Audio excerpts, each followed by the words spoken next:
Hello అందరికీ, welcome back to my YouTube channel అమ్మతో మీ funny lucky. ఇక్కడైతే మనం వెజిటేబుల్ రైస్ ఎలా ప్రిపేర్ చేయాలో చూద్దాం. సో ఫస్ట్ ఒక బాండిల్లో ఆయిల్ సరిపడంత పోసుకున్నానండి.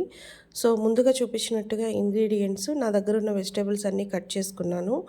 అందులో కొద్దిగా చెక్క, 3 లవంగాలు వేశాను.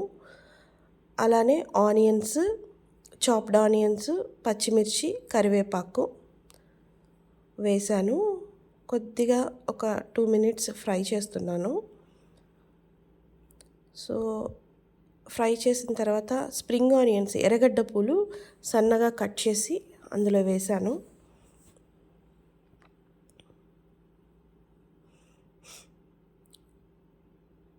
చాలా ఫ్రెష్గా ఉన్నాయి.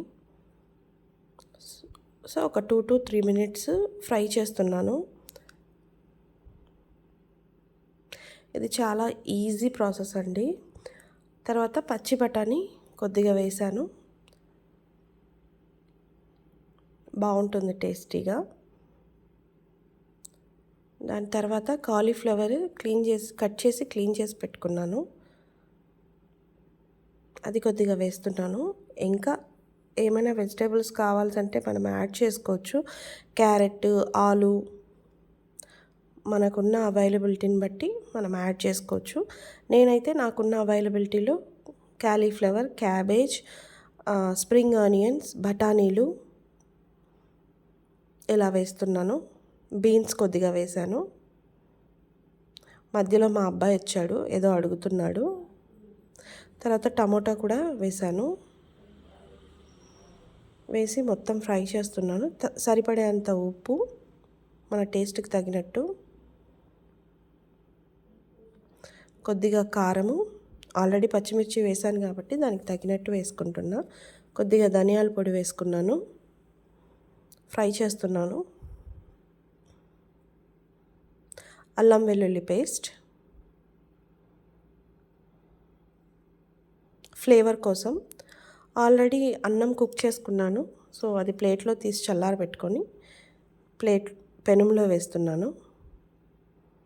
మొత్తం మిక్స్ చేస్తున్నాను.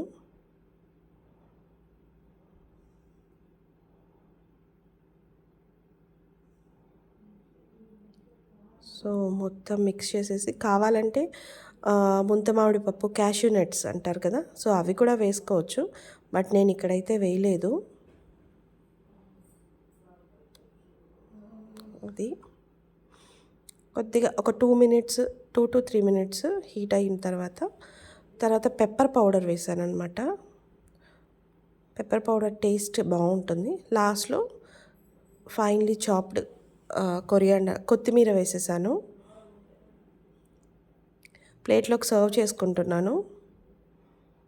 లాస్ట్లో కొద్దిగా చల్లారాక లెమన్ పిండుకొని పెరుగుతో తినేస్తే చాలా బాగుంటుంది. ఇది ఈజీ ప్రాసెస్ అండి.